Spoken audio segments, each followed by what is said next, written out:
دعا ایسی چیز ہے جو انسان کی تقدیر کو بدل دیتی ہے۔ عام طور پر ہم اپنے خاندانی زندگی میں، گھریلو زندگی میں جب پریشان ہوتے ہیں تو ہم سمجھتے ہیں کہ شاید یہ مشکلات زندگی کا حصہ ہیں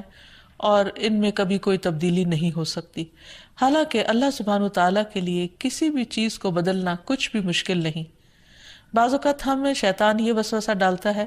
کہ یہ چیز تمہاری تقدیر میں لکھ دی گئی تھی، اس لیے اب اس سے کوئی نجات کا راستہ نہیں، حالانکہ حدیث میں واضح طور پر آتا ہے، رسول اللہ صلی اللہ علیہ وسلم نے فرمایا، کوئی چیز تقدیر کو بدل نہیں سکتی سوائے دعا کے، اور کوئی چیز عمر میں اضافہ نہیں کرتی سوائے نیکی کے، یعنی اگر انسان دوسروں کے ساتھ خیر و بھلائی کرتا رہتا ہے تو یہ چیز اس کے عمر میں اضافے کا ذریعہ بنتی ہے۔ جیسا کہ ہم نے پہلے بھی ذکر کیا تھا کہ دعا کی قبولیت کے لیے ضروری ہے کہ پہلے ہم اللہ سبحانہ و تعالیٰ کی تعریف بیان کریں۔ اللہ سبحانہ و تعالیٰ کی تعریف کے بے شمار کلمات ہیں جو نبی صلی اللہ علیہ وسلم نے ہمیں سکھائے ہیں۔ ان میں سے ایک یہ بھی ہیں، مصعب بن سعد اپنے والد سے روایت کرتے ہیں کہ ایک اعرابی رسول اللہ صلی اللہ علیہ وسلم کی خدمت میں حاضر ہوا اور عرض کیا کہ یا رسول اللہ، مجھے ایسا کلام سکھائیں جسے میں پڑھتا رہوں۔ آپ نے فرمایا، کہو لا الہ الا اللہ وحدہ لا شریک لہ، اللہ اکبر کبیرا والحمد للہ کثیرا، سبحان اللہ رب العالمین، لا حول ولا قوة الا باللہ العزیز الحکیم۔ اللہ کے سوا کوئی الہ نہیں، وہ اکیلا ہے، اس کا کوئی شریک نہیں، اللہ سب سے بڑا ہے، بہت بڑا، اور تمام تعریفیں اللہ کے لیے ہیں، بہت زیادہ پاک ہے اللہ جو تمام جہانوں کا رب ہے۔ نہیں کوئی برائی سے بچنے کی ہمت اور نیکی کرنے کی قوت سوائے اللہ کے جو بہت زبردست حکمت والا ہے۔ تو بات یہ ہے کہ جب بھی ہم اپنے خاندانی حالات، گھریلو زندگی، اپنے ازواج یا اولاد کے سلسلے میں کچھ بھی پریشان ہو تو اللہ سبحانہ و تعالیٰ سے خوب خوب دعا کریں، اور دعا سے پہلے اللہ تعالیٰ کی حمد و ثنا بیان کریں۔ جہاں تک ازدواجی زندگی کا تعلق ہے تو اللہ سبحانہ و تعالیٰ نے شوہر اور بیوی کا رشتہ باہم ایک دوسرے سے سکون حاصل کرنے کے لیے بنایا ہے، اور اگر گھریلو زندگی میں دونوں کے درمیان سکون ہی نہ ہو، کوئی خوشی ہی نہ ہو، باہم محبت اور رحمت ہی نہ ہو تو زندگی ویران ہو کر رہ جاتی ہے۔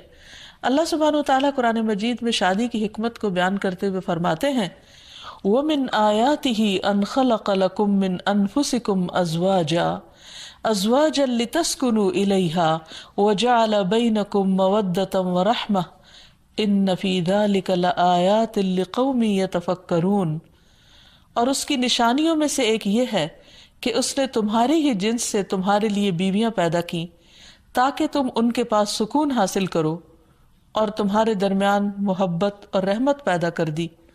غور و فکر کرنے والوں کے لیے اس میں کئی ایک نشانیاں ہیں، یعنی اللہ سبحانہ و تعالیٰ نے تو فطری طور پر انسان کے اندر ایک دوسرے کے لیے کشش رکھی ہے، محبت رکھی ہے، لیکن اگر وہ کسی وجہ سے ختم ہو گئی ہے یا موجود نہیں ہے تو یہ بھی انسان کی زندگی میں ایک بہت بڑا دکھ اور آزمائش ہوتی ہے۔ تو اس سے نکلنے کے لیے اللہ تعالیٰ کی مدد اور اس کا سہارا لینا چاہیے، اور کسی بھی غلط قسم کے کام سے بچتے ہوئے اللہ تعالیٰ سے عاجزی کے ساتھ گڑ گڑا کر اس رشتے کی محبت اور خوشی کے لیے دعائیں کرنی چاہیے۔ پہلی بات تو یہ ہے کہ شادی سے پہلے ہمیں اسلام نے اچھے رشتوں کے انتخاب کا ایک معیار دیا ہے۔ مثلاً شوہر کے انتخاب کے لیے جو ہمیں حدیث ملتی ہے اور نبی صلی اللہ علیہ وسلم نے جو کرائیٹیریا دیا ہے اس میں آتا ہے کہ اگر تمہارے پاس کوئی ایسا شخص نکاح کا پیغام بھیجے جس کے دین اور اخلاق سے تم مطمئن ہو تو اس سے اپنی بیٹی کا نکاح کر دو، اگر ایسا نہیں کرو گے تو زمین میں فتنہ اور زبردست فساد برپا ہوگا۔ تو اس حدیث سے یہ پتہ چلتا ہے کہ شادی سے پہلے انسان کو ضرور یہ دیکھنا چاہیے کہ جہاں وہ اپنی بیٹی کو بیاہ رہا ہے اس شخص کا اخلاق، کردار، مزاج کس قسم کا ہے، یعنی محض کسی دنیاوی فائدے یا کسی کے مال یا بظاہر زینت اور رونق کو دیکھ کر شادی نہیں کرنی چاہیے، بلکہ دین کو معیار بنانا چاہیے۔ پھر اسی طرح لڑکی کے انتخاب میں بھی جو بات ہمیں بتائی گئی وہ یہی کہ لڑکی سے 4 چیزوں کی بنیاد پر شادی کی جاتی ہے، لیکن نبی صلی اللہ علیہ وسلم نے جو خاص طور پر تلقین کی وہ یہ ہے فَاظْفِرْ بِذَاتِ الدِّينِ تَرِبَتْ يَدَاكَ، کہ تم دین والی کا انتخاب کرو،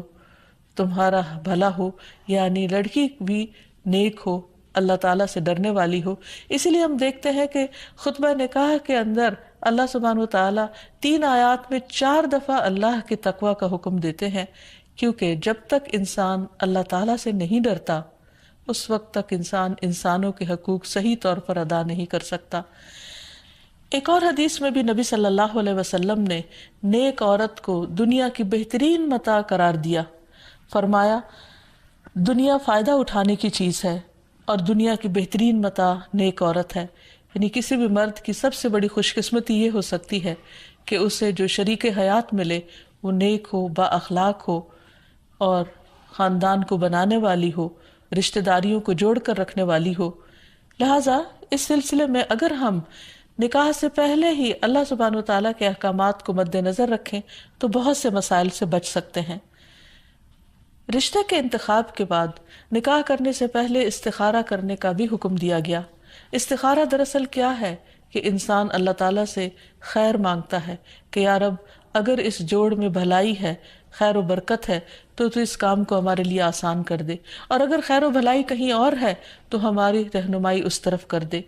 استخارے کی باقاعدہ دعا نبی صلی اللہ علیہ وسلم نے سکھائی ہے، اور صحابہ کہتے ہیں کہ آپ ہمیں قرآن کی سورت کی طرح یہ دعا سکھایا کرتے تھے۔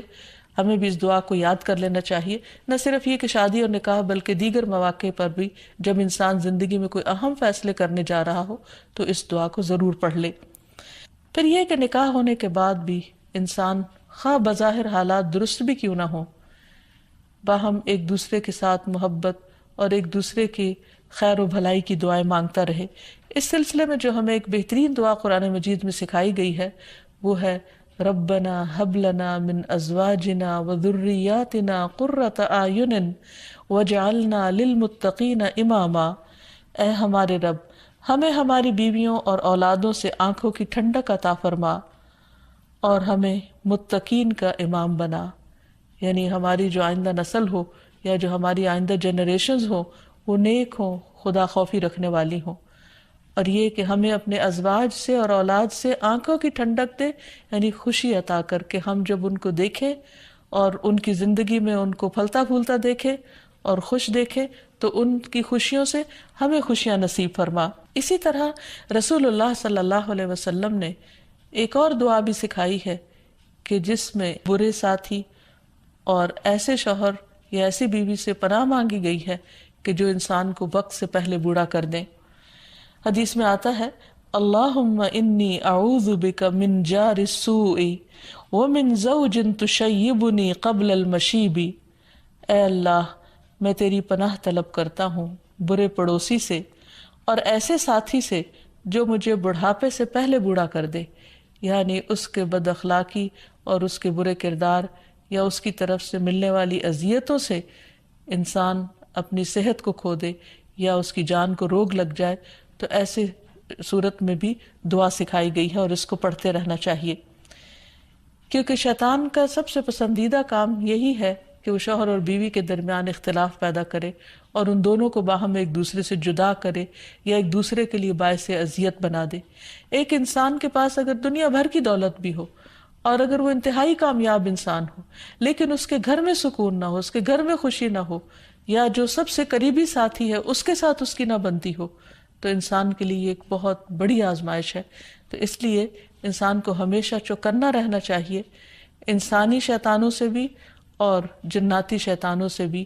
کہ وہ اس رشتے کے اندر کسی قسم کا کوئی خلل پیدا کرے۔ اسی طرح ازواج کے علاوہ اولاد کے لیے بھی ہمیں قرآن و سنت میں دعائیں سکھائی گئی ہیں اور ان کا بھی اہتمام کرنا چاہیے۔ انسان اپنی زندگی میں اپنی بہترین کمائی اپنی اولاد ہی کو سمجھتا ہے، اور انسان اپنی زندگی کا بہترین سرمایہ اپنی اولاد پر خرچ کرتا ہے، اور اپنے بعد بھی ان کے لیے ہر طرح کی راحتیں اور نعمتیں چھوڑ کر جانا چاہتا ہے۔ لیکن اگر اولاد نیک ہو تو وہ والدین کے لیے صدقہ جاریہ بھی بنتی ہے، اور والدین کے خون پسینے کی کمائی کو ان کی زندگی میں اور ان کی زندگی کے بعد بہترین جگہوں پر استعمال کرتی. لیکن اگر اولاد بگڑی ہوئی ہو تو زندگی میں بھی انسان کے لیے اذیت اور عذاب ہے، اور بعد میں بھی اس کے مال کو ضائع کرنے والی ہوتی ہے اور اس کے لیے بدنامی کا سبب بنتی ہے. اس لیے خصوصی طور پر اولاد کے لیے دعائیں کرتے رہنا چاہیے. نبی صلی اللہ علیہ وسلم نے فرمایا